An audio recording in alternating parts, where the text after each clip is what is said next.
पहाड़मा केटा बिग्रियो भने सुधार केन्द्रमा पठाउँछ के सुधरी हाल्नलाई। हाम्रो मधेसमा केटा बिग्रियो भने बियाह गराइदिन्छ। हो हजुर सही सुन्नुभयो, बियाह गराइदिन्छ त्यसको। जब घरमा घरवाली आइहाल्छ नि, सुवासनी आइहाल्छ भने त्यो केटाको जिना मुस्किल गरिदिन्छ।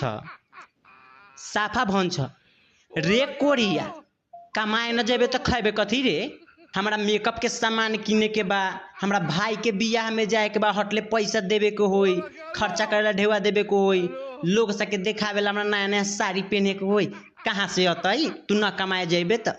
साफा भनेको के साफा यस्तै भन्छ। म त्यही भएर के मलाई अप्सन दियो भने नि बिहे गर्छौ कि सुधार केन्द्रमा जान्छौ, म भन्छु दाइ मलाई सुधार केन्द्रमा पठाइदिनु के, म बिहे गर्दिन। यति टर्चर त मसित सहाउँदैन यार, फाँसी लागिहाल्छु।